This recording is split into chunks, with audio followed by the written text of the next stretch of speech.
Associate Provost for Academic Affairs at WCU. And tonight it's my pleasure to welcome you to the 2026 Research and Scholarship Celebration.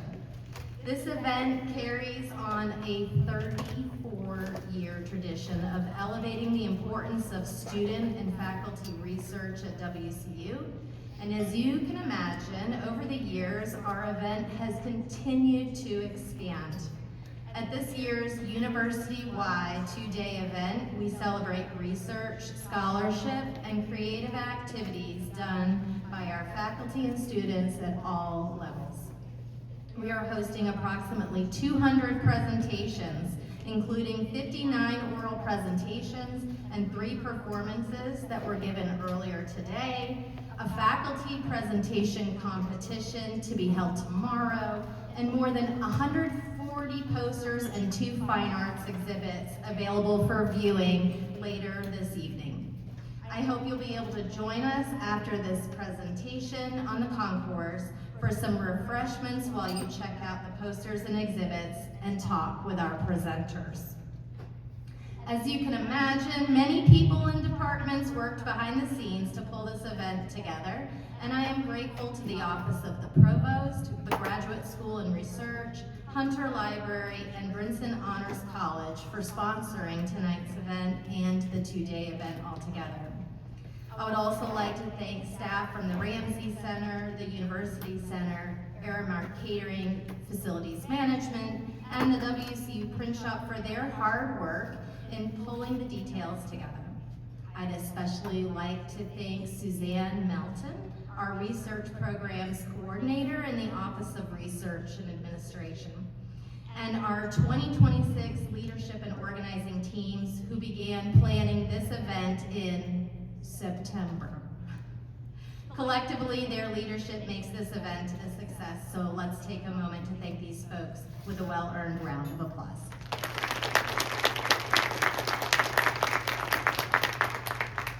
Finally, I'd like to thank our students who are presenting their work, the faculty who have supported them along the way, and you, our audience, for being here this evening.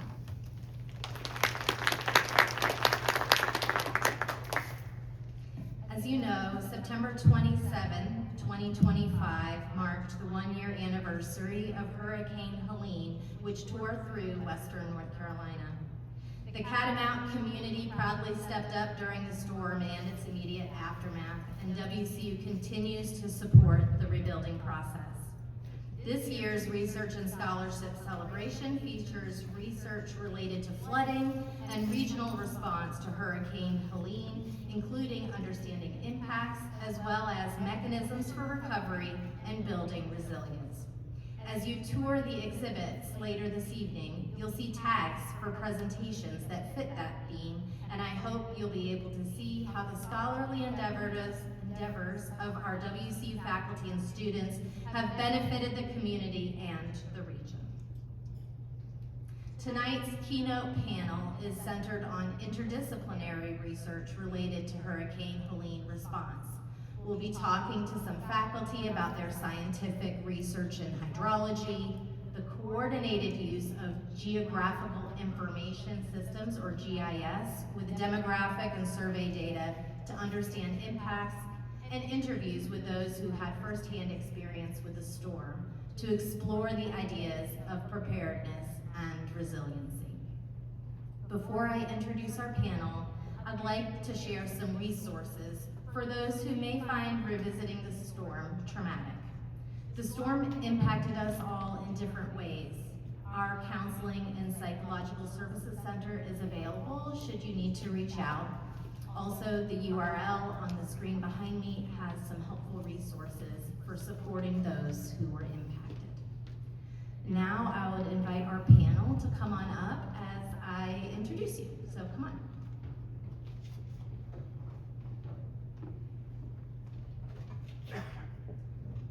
So first we have Dr. Sarah Jackson. Dr. Jackson is a faculty member in the Emergency and Disaster Management program. She characterizes herself as a human environmental geographer, and her scholarship focuses on social vulnerability, risk perceptions, and community capacities to prepare, respond, recover, and mitigate environmental hazards. Dr. Andy Hansen is a faculty member in the Criminal Justice Program. His research focuses on criminal justice policy, program evaluation, and wrongful convictions.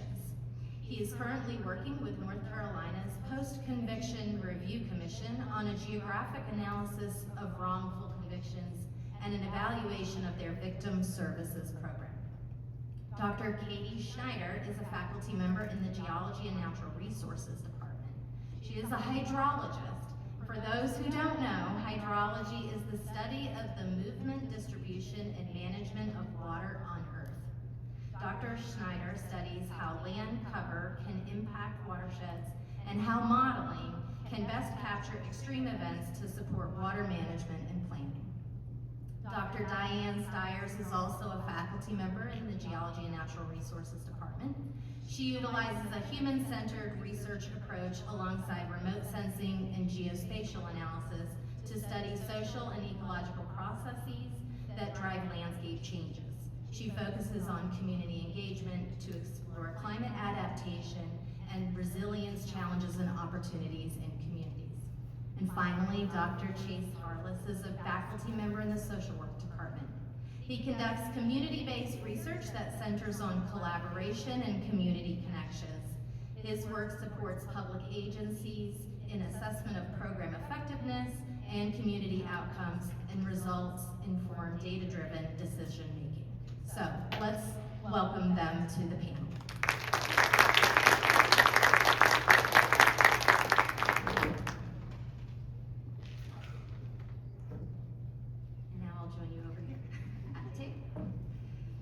So to start us off, I thought we would first talk a little bit about the science behind flooding in general, and then also Helene specifically and why that was such a significant event. So my first question is for Dr. Schneider. Can you talk to us a little bit about why flooding occurs? And I'll just say, I've lived in Western North Carolina for a long time. We get a lot of rainfall, and we get a lot of flood warnings, but sometimes we don't. So can you just talk about what impacts when we get a flood? Yeah, definitely. Thanks, Carmen. So you're right, and if you live in Western North Carolina, you know that it's a really wet place. Western North Carolina and Jackson County, even in Western North Carolina, is one of the wettest places in the nation. But you're right, sometimes we get rain and we don't see flooding. To understand why flooding happens, I think it's important to first talk about rainfall. So when a raindrop falls out of the sky, it can go a couple of places. It can land on the ground and it can be absorbed in the ground, or it can run over the land surface and go downhill until it makes it to a low place, like a valley or a stream. And when it's not raining, it's important to note that streams have water in them at some level, and they're being fed by water that made it into the ground. It's feeding the stream. And then when rain happens, some of that water, again, runs downhill and collects in stream, adding volume to the stream. But not every time it rains does it flood, right? But if rain falls with enough intensity, so think really hard rainstorm, like it's raining cats and dogs kind of thing, or if it rains for a really long period of time, we can see those water levels come up in our streams. So we've got groundwater plus what we call stormwater, raising water levels in our streams. To define a flood, that water has to go over the banks of the river that contains the stream. And so with Hurricane Helene, we saw that, of course, we saw it over the region.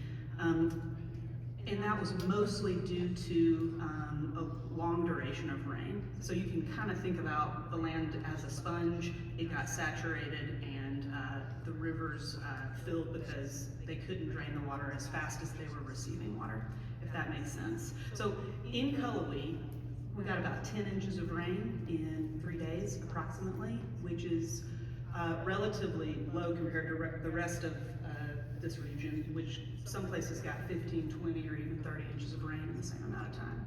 So I hope that answers your question. Yeah, and can you talk a little bit about predicting floods? What data might we use to be able to predict a flood is going to happen or it's not going to happen? For sure. So thinking about that sponge example again, like the landscape. So the sponge, if the sponge is very absorbent, like if the landscape is able to absorb enough water, it will have water go into the ground. If it's not, water runs off the surface.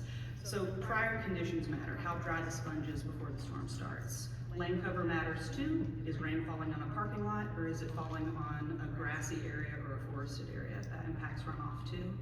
And things like slope matter as well. So there are predictive models that take all these factors into consideration, kind of like a weather model or a meteorological model, but in this case, a rainfall runoff model predicts stream flow or flooding. And in the United States, the entity responsible for doing those predictions is the Office of Water Prediction, which is housed under the National Weather Service, which is housed under NOAA, which is housed under the Department of Commerce, I believe. Or, yeah, the Department of Commerce. And for context, there were predictive models before Helene, days in advance of Helene, and they were very good as far as what happened with the flooding, when it happened and how bad it was. And so Helene obviously was a very extreme event, and primarily due to the amount of rainfall. Were there other conditions that contributed to making it so extreme relative to other flooding events? Yeah, so yes, it was mainly rainfall. The short answer, it was mainly rainfall. We were in a drought leading up to Helene, which may have helped with flooding a little bit. Think about that sponge being dry before the rain started. And it helps to have a dry sponge before the rain starts. But we just received so much rain over a 3-day period that it didn't really matter. The sponge got wet and it just kept raining, if that makes sense. But yes, the steepness of our mountainous terrain here also contributed to the degree of flooding that we experienced. Okay. And so after a flood, we want to collect lots of data to describe or characterize that flood. And I think we have some images for that. Can you describe what we're seeing in some of these images and other ways in which you would characterize a flood?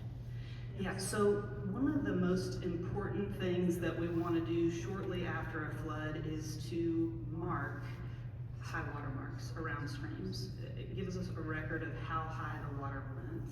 And some of the images, oh sorry, microphone. Oh yeah, they're in front of me too. Some of the images that you see on this screen are images that or photos that we took when we were in the field collecting high water marks all over the region, from French Broad, River Basin, Pigeon, Tuckasegee, all over the place. And I tried to capture in some of these images just how dramatic and how high some of these high water marks were. But it's difficult to show those in photos. But it's important to collect those data because we can use that information to calculate the amount of water moving through streams if we know how high the water got. And we can also use that information as we plan around floodplains. So. Great, thank you. And Dr. Styers, I'm going to turn to you. I know some of your research focused on impacts in a specific area that you spent a little time focusing on, the confluence of 2 different rivers. So can you tell us what rivers those were and what makes that a unique location in terms of flood impacts? Sure. Thanks, Carmen. So we focus in on an area in Asheville that is the River Arts District, which the French Broad River runs parallel to. It's right at the valley bottom floor and floods with the least amount of rain. But its location is unique because the French Broad River and the Swananoa River converge there. That's called a confluence. And so when there's a lot of water in all those channels, those confluences act as like a bottleneck. And so the water can back up, spill over its banks, run out to the floodplain. And that's a pretty good reason why this particular area saw some of the deepest floodwaters that we observed. But it's also unique because it's at a pretty sharp bend in the French Broad, and when the water was, a lot of research has shown that the velocity of this water was just unrivaled, and it just took everything with it when it flowed. So it basically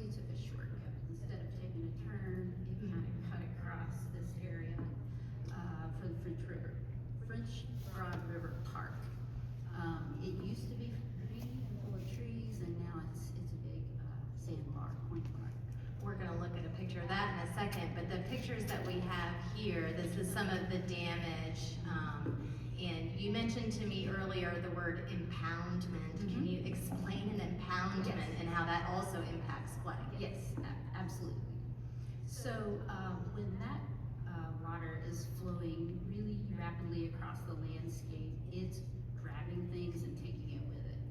And we saw things like truck containers, rail cars, entire houses, everything floating downriver.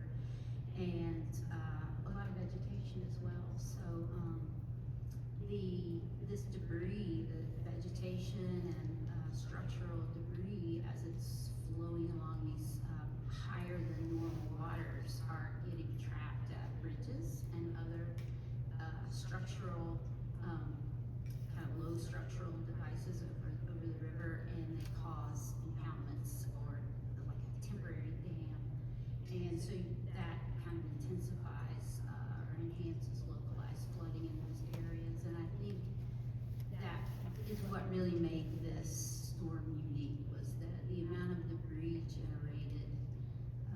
First of all, it's all things that used to be there that are now gone, whether it's a house or vegetation, but also that we saw just really disparate differences in flooding extent, even right across the street. And so we also have some before and after pictures of the French Broad River Park, and there's Diane with her young, pretty family. From a while back, she said, when kids were younger, and you see lots of greenery and pretty trees, and then we have some photos from December, pretty close to after the storm, and you see the lots of the tree. I mean, it's not green because it's winter, but also all of the trees are just gone and completely removed, and that is from what you described, that location with the confluence and the impoundments. The curve in the river really just led to some high damage. And the next picture, I think we have some, what looks a little bit more like data. Can you talk a little bit about the data that we see here and how that also captures what that damage was? Absolutely. So this is on the left are 2 aerial photographs taken from an airplane that the state flies every 4 years. So we have a really nice long-term record of imagery of the whole state. So these images are from 2022, obviously before the storm, and then October of 2024, right after. And you can easily see in those images how it's green in the top, and then it looks like a beach in the lower photograph. We also have access to LiDAR data. LiDAR stands for light detection and ranging. It's similar to radar. You've probably heard of that. That's radio detection and waving. The difference is just the wavelengths of light energy that's used to measure distance and time. So radar is really long waves, and so it's good for penetrating objects, but LiDAR is a much shorter wave, and so we can get really intimate detail of the landscape. Basically a laser is shot out from a sensor, it hits an object, it's returned and captured by that sensor, and it's just the math of time and distance traveled. But it creates this 3-dimensional point cloud of the Earth's surface and everything on it, whether it's natural or man-made. And so these data on the right are 2 different LiDAR data sets, again, that the state has collected. The 2017 data was taken in like January to March, that winter, right after our wildfire season that we had.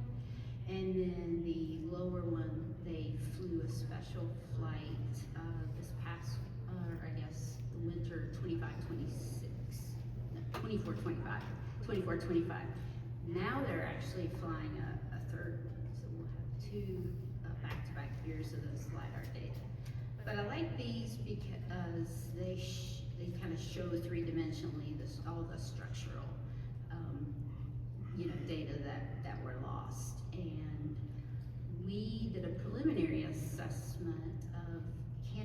it's in these riparian areas, basically along the French Broad and the Swananoa rivers within Buncombe County.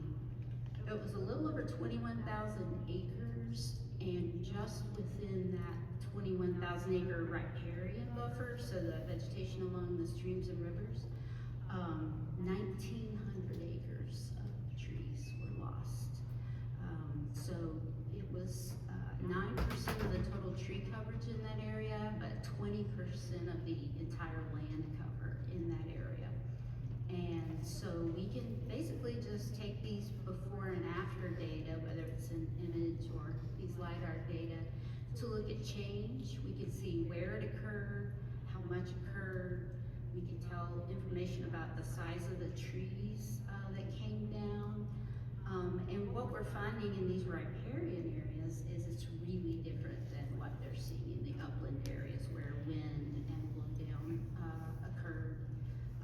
That really impacted like tall, broad trees, healthy trees, but being top heavy was a disadvantage in this regard. But in the riparian areas, about almost half of the vegetation lost was in the 15 to 30 foot range. So the really short vegetation was okay, the really tall vegetation was okay, but the mid-size vegetation was lost. So that data gives you just more information than just a photograph or even just walking around by itself, and then you can look back at it over time. So that's really helpful. Yes, they're best used in adjunct with field data. More is better.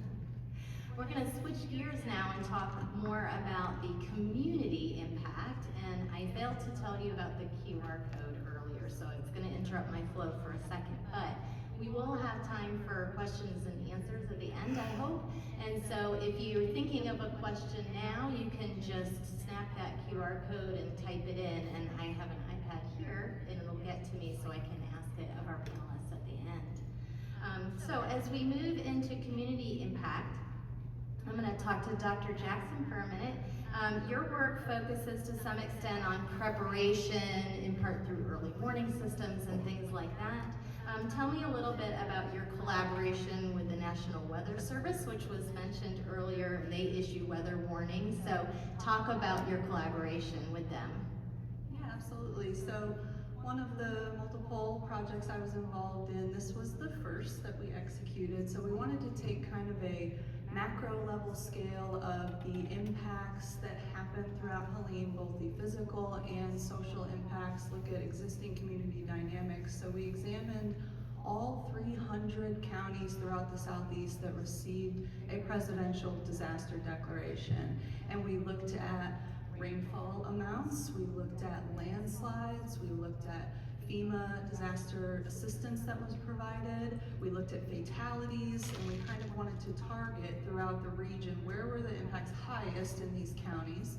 And then we developed a custom social vulnerability index, which pulls in US Census data of variables that we know impact community vulnerability, like low income, people living in mobile homes, these types of places. And we overlaid all this information in GIS. I'm a geographer, we gotta look at maps and examine this stuff to see where the hardest hit areas were, especially when we normalize for things like land area and population, because we know Buncombe had a lot of attention for obviously being very high impactful with fatalities and landslides, but actually when we normalized this data by land area and population, it was our rural places like Yancey County, Ashe County that had the hardest impact. So that was the initial step. And we wanted to take it a little further to examine warnings issuance in place and the language of these warnings. So we partnered with the National Weather Service. They have a variety of weather forecasting offices that serve different regions of the country. And ours is in Greer or Greenville, Spartanburg, South Carolina. They predict and give warnings for Western North Carolina, upstate South Carolina. And we worked with them throughout the project. So we would meet with them once a month, they would give us data, they would give us feedback, and they particularly wanted us to analyze the flash flood emergencies that they issued throughout the warning. So formal federal warnings, and then we also pulled in local emergency management issued public alerts, and we wanted to compare among amongst these, are they including all the appropriate elements that a warning should have of time, place, source, threat, action, and kind of help validate the work the National Weather Service did. So the culmination of this, we ended in November, December, and we took a visit to the National Weather Service office to present this work, and we brought my wonderful students, many of them are here, raise your hand, to display and talk through our work, and then they also gave us a demonstration of how they did forecasting, taking in all this wonderful data that Dr. Schneider mentioned to be able to predict and understand what was going on throughout the storm. And then you use this data that you collected in another project, two different community survey projects. So one was a collaboration with Dr. Styers, the PPGIS, the Public Participatory Geographic Information Systems Project. I don't know, PPGIS is better. And then the other one was called Hidden Toll. So I think we have a couple of pictures of you trying to solicit responses to these surveys from the community. Talk about how you combine some of the data that you're able to collect, both from people as individuals, but then also combining that with other statistics or data like demography and, you know, where the floods were the worst, rainfall, that kind of thing. Yeah, absolutely. So we go from this big macro level, county level analysis. We obviously find Western North Carolina to be a big target for these impacts. And now we want to actually talk to the people, understand their risk perceptions, their protective action behavior, and then also understand what places in the community do they value that they would want included in hazard mitigation planning, basic community planning, and so that was the approach, was kind of bringing it down then to the individual level with these two studies. And so the one you see on your right is in collaboration with Dr. Sarah Pedanti and Kathy Griss over in Psychology Early Childhood Ed, and so we asked folks filling out the survey to tell us about their risk perceptions prior to the event, the protective action behavior they took during the event. We also asked about school interruptions and the impacts that children experience, because that was a huge impact, as well as their pre-existing trauma, and kind of understand how all of these come together. And then the one on your left, our PPGIS survey, we actually designed the study and submitted it for a grant 2 days before Helene hit to analyze flooding or climate risks in Haywood County, because there was a huge 2021 tropical storm Fred. And then we obviously extended this into Buncombe County because we wanted people to fill out the PPGIS survey. They actually mark places on the map themselves. That's what makes it public participatory, of community assets that they value. And so there's been, these are both, they just closed. We're looking at some preliminary data now to be able to bring together that macro and micro level scale to see what this all means. And just real quick, anything you can share that you've learned so far? I know some of the data is still preliminary. Yeah, definitely. For Diane, Dr. Styers and I study on PPGIS survey. We actually deployed 2 teams at a time. We had people collecting data in Haywood County and Buncombe County, and we found that assets they identified the most as being the most valued were places like Lake Junaluska, which is, you know, is a beautiful place to visit, and there was some threats of dam failure there through Helene, and the Haywood County Farmers Market, which right behind us in that photo is a little creek that floods, and so those were placed really high value, and the #1 risk that was perceived in these places was flooding and wildfire, because we were looking at diverse climate risks. And then for the study on the right, we found that there were a range of experiences. There were 90% of respondents experienced some sort of damages throughout the storm. Their risk perceptions were very limited prior to the storm, but in the aftermath, they've rethought a lot of that through. We had a huge majority experiencing school interruptions and talking about the psychological trauma of their children as well. So we had tons of people fill out qualitative, open-ended questions, really wanting to tell us about their experiences. And so that's been interesting to kind of parse through to make sense of, but it really was pretty widespread, yeah. Thank you for that. Now, Dr. Harless, you also worked on understanding community impacts, but you did that through interviews rather than surveys. So tell us about your approach to understanding post-Helene experience, really down at the neighborhood level, not as much at the individual level, but as a community. Yeah, so great research project start. It was a random conversation in a hallway with a colleague of mine. But my colleague, Katie Allen, and I both live in Asheville in two different neighborhoods. She lives in Kenilworth, which is kind of a traditionally more resourced neighborhood, and I'm in the South Side area, actually in the River Arts. So actually those images of the River Arts District really helps visualize the experience that neighbors were having, the people that I talked to. And the thing that really guides us as social workers, especially in the community space, is that everyone has an asset.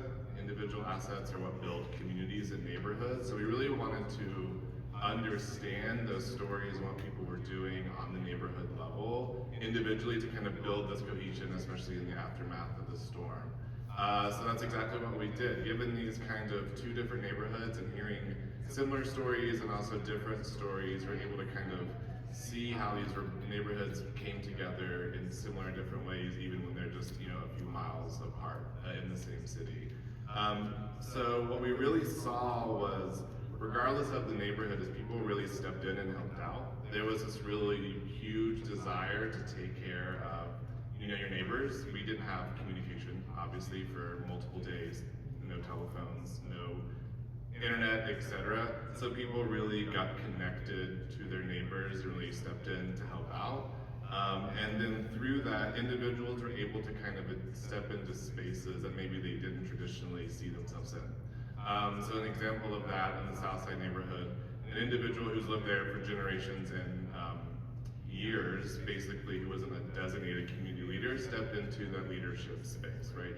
She was able to say, as you can see on this image here, the Grant Center in the South Side kind of became a hub of resources and support for individuals in the South Side area. And an individual there could tell us, say, hey, the individual in apartment 4D is elderly and they can't make it down here. Can someone run food up to them? Or can someone run food up to, you know, the family in 5D because they have 5 kids and they can't make it down here? Information we wouldn't know unless those community leaders were there to support and help us out. And also at the same time, one key difference that we kind of saw was in the Kenilworth area, there was this really strong infrastructure before the storm. They had this really robust neighborhood association, so they kind of had identified leaders in the community, had these communication networks.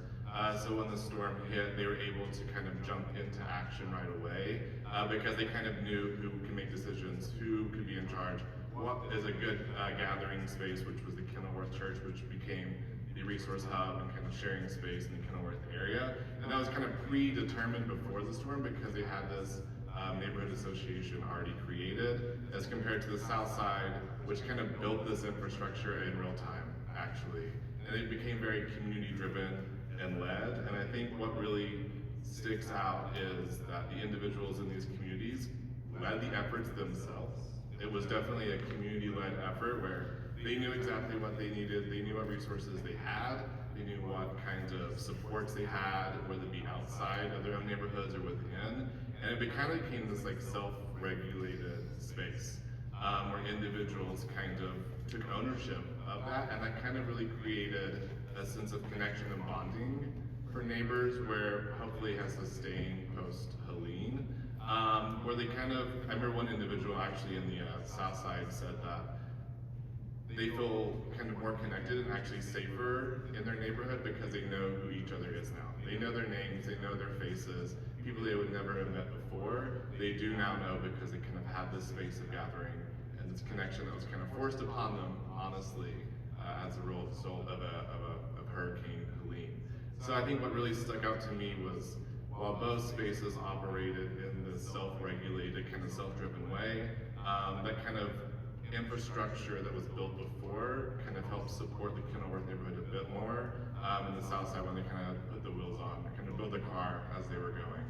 So it was really interesting to kind of see how they both had these similar experiences, but also how those kind of differences of resources and support influence their ability to provide and connect. Thank you. And then Dr. Hansen, you also conducted interviews after the storm, but you focused on first responders. So understandably, first responders had some of the most difficult jobs during the storm and after. What were you hoping to learn from them about their experiences when you spoke with them? Yeah, thanks, Carmen. So the goal of my research was to document the lessons learned from law enforcement in Western North Carolina. And the idea is that we all learn from trial and error, but within the context of a disaster, learning from our mistakes can be really costly. So I interviewed law enforcement officers from 4 agencies in Western North Carolina. There was a mix of state and local agencies, some really large agencies, some small agencies. I also spoke to primarily sworn officers, but then I also spoke to some non-sworn personnel, victims advocates, forensic investigators. And then the interviews were semi-structured, so we had a list of 10 questions. An undergraduate student and I traveled to their places of employment and interviewed them. They tended to last like 30 to 60 minutes. We had 10 questions in mind, but we also let them take the interviews in whatever directions they wanted. And so we asked about training that they had received before the storm. We talked about their assignments before and during and after the storm. We talked about the things that worked well and didn't work so well. And then I also asked them some questions about the impact on officer safety and wellness, because that's another research area of mine. So when you spoke to them, what were some of the biggest challenges that first responders faced that maybe were unique to Helene? I mean, they are challenged every day, but in the Helene situation, what were some of the unique challenges that were there? Yes, so when I was in college, I had a couple of professors that went out and did the same sort of research after Hurricane Katrina in 2005. And so 20 years ago, they were still talking about the need for redundant backup communication systems. They were talking about the need to prepare for really large-scale disasters.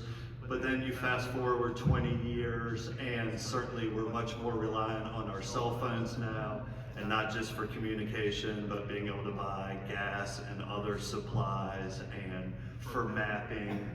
We spend a lot of time talking about developing new forensic techniques to identify people.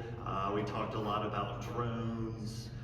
So there were some things that were similar to the responses along the Gulf after Katrina. There were some new things that came up. Of course, every community and every time is a little bit different. So in the Asheville area, they had some difficulties in managing outside groups that came in to help and the impact on community relations there. Of course, the context at that time was late September 2024, leading up to the November elections, which we also remember was a particularly unique and challenging time. Thank you. And so our last little segment here is on future preparedness, and it seems like the work that each of you have done has been aimed at learning from the devastating events so that future generations can be better prepared and even more resilient than we were during Helene. So to close this out, before we go to our question and answer session, I just wonder if each of you could take a turn to talk about what you plan to do with the information that you've learned from your research with that eye toward improving preparedness and resiliency. And I'll just start with Dr. Harless and we can just go down the line. So one of the first things that we want to do is take this information back to the community that helped provide it. So taking it to the Kenilworth Neighborhood Association, those in the South Side as well, but also to city officials, because one thing that really stuck to us is that these individuals are able to lead their own kind of resource hubs, their community connections, their neighborhood distributions. So really to encourage the decision makers to trust the community, that they know what's best, that they have what the skills and the individual assets needed, and allowing them the space to kind of grow that. But the institutional support is very important, but having that kind of trust in community, maybe even designating community leaders and supporting that through official channels, can be a really beneficial way to also help grow, future preparedness if this has ever happened again, but also trust within community and also outside of the community as well. Thanks, Dr. Styers. Thanks, Carmen. So I have kind of some ecological research going on, some social sciencey research going on. I'm aiming to bring all of that together as any good geographer would. And we're really hoping to take these results to City of Asheville officials, anything from the city urban forester. They're redoing their urban forest master plan right now, which was supposed to launch in September of 2024, and it's just now getting kicked back up. I'm part of that stakeholder group, and I really like how much emphasis they're putting on equity across the city. Previous research has shown that often the hardest hit areas are the least resourced areas. And the survey that I did with Dr. Jackson, we were kind of trying to get at that. We asked respondents what assets they used, if they were used before, during, or immediately after, and then well after the storm, and kind of how those spaces were used and valued, and putting some of that together with some of these environmental data can really give us a better, bigger picture of kind of all of the impacts. Dr. Schneider? Yeah, so some of the work that I'm involved in is in developing rainfall runoff models, similar to what the Office of Water Prediction uses. There's a ton of different rainfall runoff models that exist, but I've been working with some folks in my department, another faculty member, and some students who I think are here, and I have a poster that you should check out after this.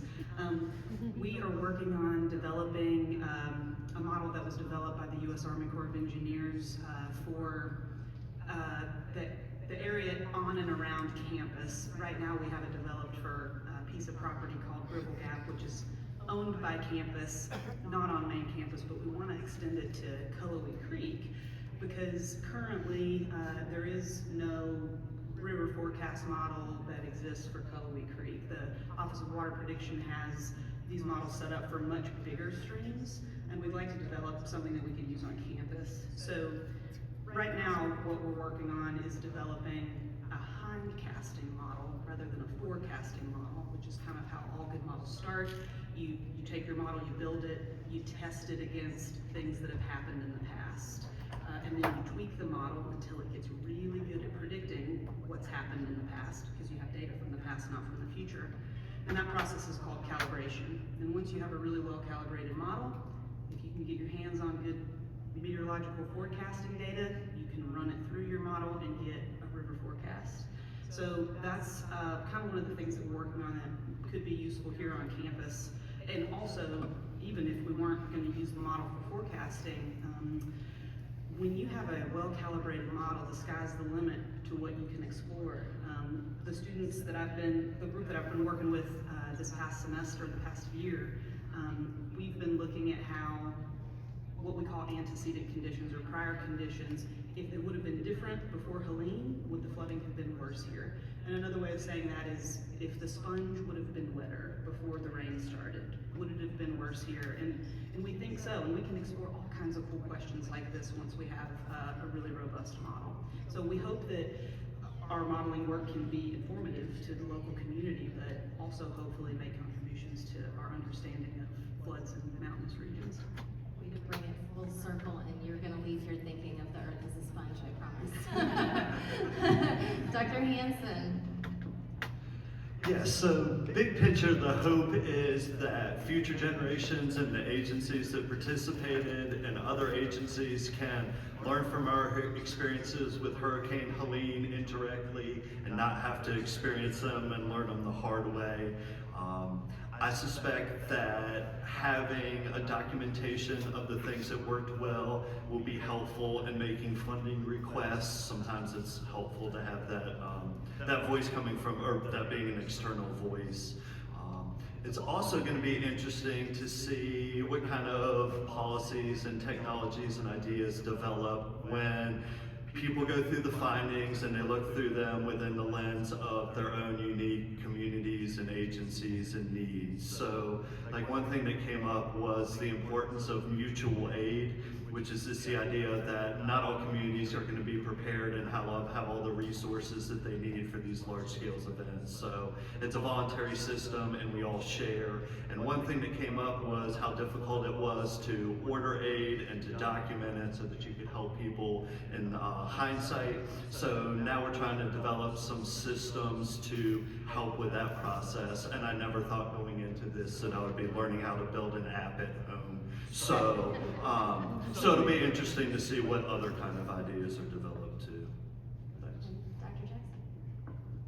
Thank you. I think I'll kind of echo and touch on all the different things because, you know, my field, disaster science, it's innately interdisciplinary, and all of the projects I were involved in were very interdisciplinary because we want to take this knowledge out of all of these silos and how can we learn from each other to better prepare and mitigate, recover for future events. And so, for example, in our study, that French Broad River Park was the #1 identified asset that these community members value, and now we have that to take to say, all right, let's get this back to what it was as much as we can so people can use it again. So a big part of this is informing future risk assessments for future hazard mitigation plans, which are a legal requirement at the state and county level in order to receive presidential disaster declaration funding to be able to recover. And so using the results of all these studies, we can equitably target recovery funding and mitigation strategies, because all of this is known as like the fact base, the empirical evidence we need to argue why we deserve this grant for recovery or where this money should come from. And at its very baseline level, we wanted to be able to prove the National Weather Service is doing an incredible job and we need to continue funding them so we have access to free public warnings.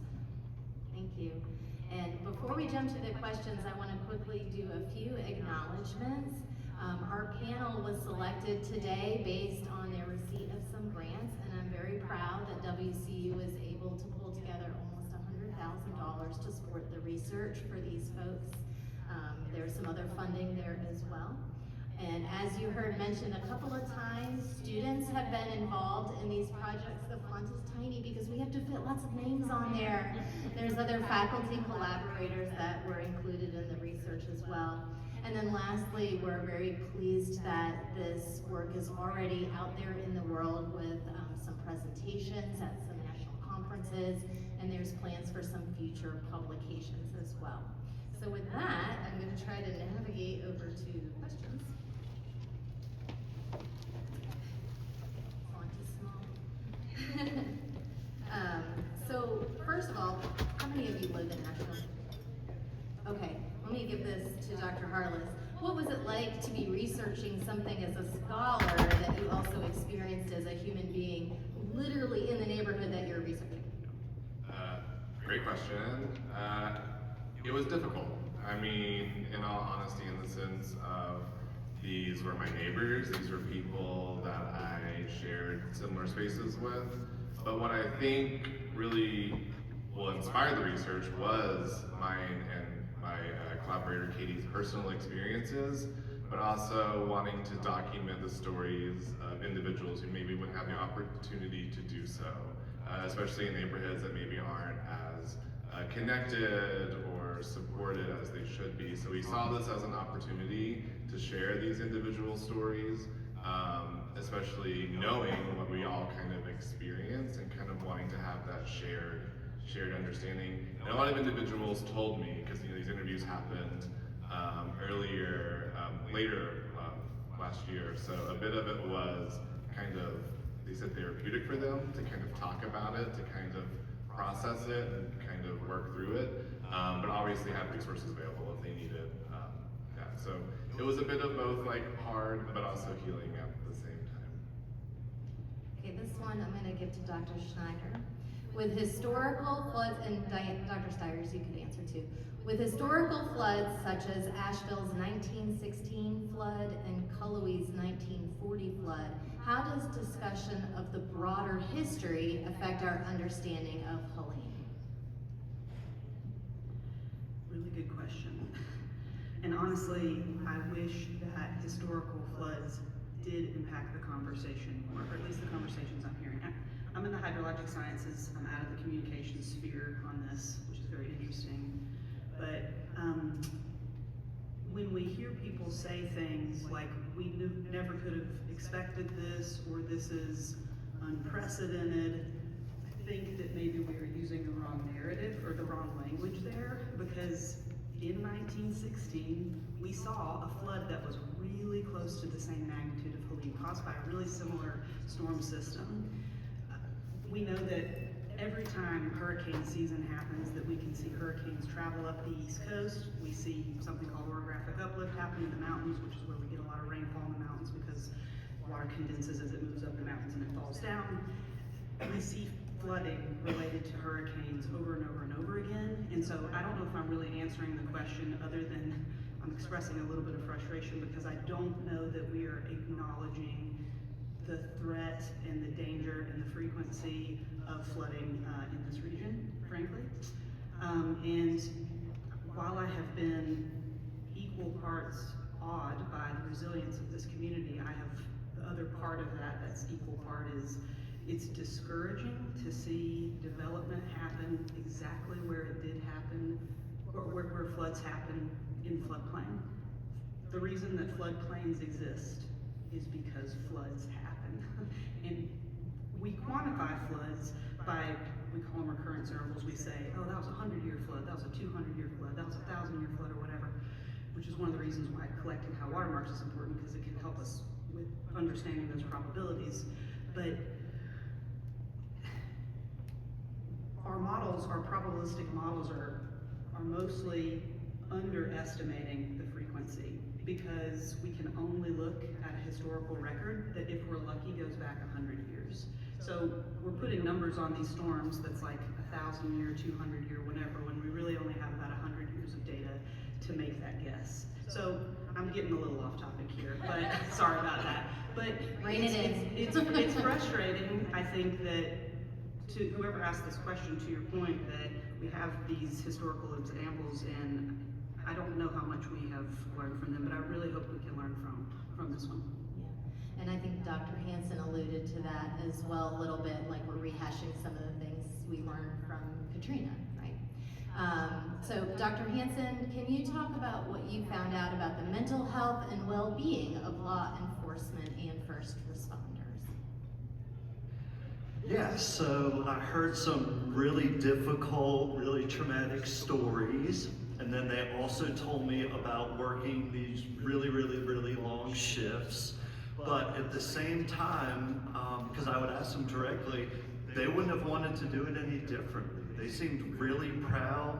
They were trained. This was a hopefully once in a lifetime opportunity to really shine. And so they seem like they suffered a lot, and they have some trauma, and at least one of these agencies was putting some counseling mechanisms in place. But when we talked about how they would do it differently, they were all very glad that they were there and that they had the opportunity. So I think the takeaway wasn't shortening people's shifts or pulling them away from emergencies, because this was also the communities where they lived and it was really important. I think the takeaway was more providing them counseling and resources at the end of it. And the last one I think we have time for, maybe Dr. Styers and Dr. Jackson, you can share, how are the communities that you researched doing now? And Dr. Harless, you can weigh in. I'd say we're still very much, while technically considered to be in the long-term recovery phase, we are nowhere near there yet. And there's a lot of things that have led to that. The lack of federal funding coming through that has been allocated, the extreme trauma that has been experienced. And so we saw in some of the surveys that people would stop at tables, be very excited about what we were doing, but they just weren't yet ready to engage. And so we purposely waited to deploy both ours and my other survey until a year after, because we were trying to be cognizant of this. And the more we talked to people, the more we realized that a lot of people were kind of just pushing this out of their mind to just keep living life and moving forward. And we had big wildfires that happened just after, and all of these unprecedented crazy events that keep happening. And so I'd say, to talk to what Dr. Harless said, that people really came together, and that was the beautiful part of it. Like, people have long-term friends they wouldn't have made and had shared a lot of those stories, but in terms of the trauma and the actual physical recovery, I would say we're like 10% of the way there. Yeah. Well, thank you all so much. Let's give our panel a hand.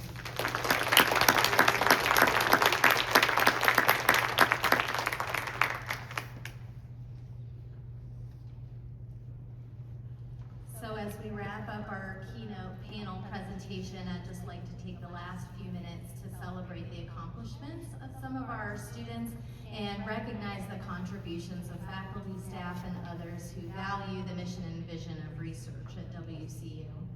So tonight, as you explore the undergraduate poster presentations on the concourse, you can vote. You get to participate for your favorites.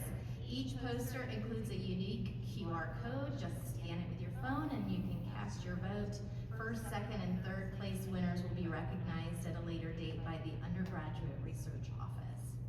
And our graduate student posters and oral presentations were judged earlier today. And if the winners happen to be present, I'd ask that you stand and be recognized if your name is called. And if our audience could just hold your applause until they've been recognized. For our posters, third place goes to, you can go ahead, okay. Jessica Maneri in psychology. Is Jessica here? Second place goes to Garrett McCarson in biology, and first place goes to M. Carmichael in social work. And for our oral presentations, Jack Verfield in social work and Ashbury Haight in English were our winners. So let's congratulate them.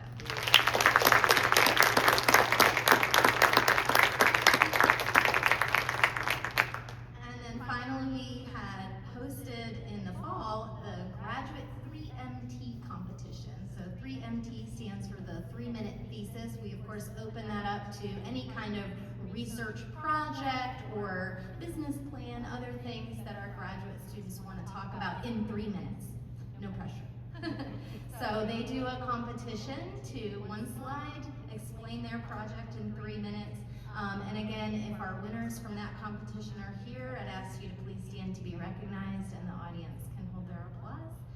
The People's Choice Award goes to Cameron Robinson in the Educational Leadership Program. Second place goes to Catherine Ross in the School Psychology Program. And first place goes to Christina Gray in the Chemistry Program. So congratulations to these winners. Any graduate student awardees whose names I've called, if you happen to be here this evening or if you know them and want to text them and get them to come, that'd be great. I'd ask that you could please meet down here at the podium at 6:30 for a photo with Dean Lawson. And before I close out, I also just want to say a special shout out to Joy Mishley, who's sitting over in the corner here. She has been running all of the pictures and navigating all of this and helping with the Q&A, so thank you very much, Joy, for your help. This wraps up our keynote panel and our awards, and I hope you'll get to spend some time up on the concourse, having some refreshments, mingling with our researchers, and taking a look at the poster session and the exhibits. So I hope you enjoy the rest of your evening, and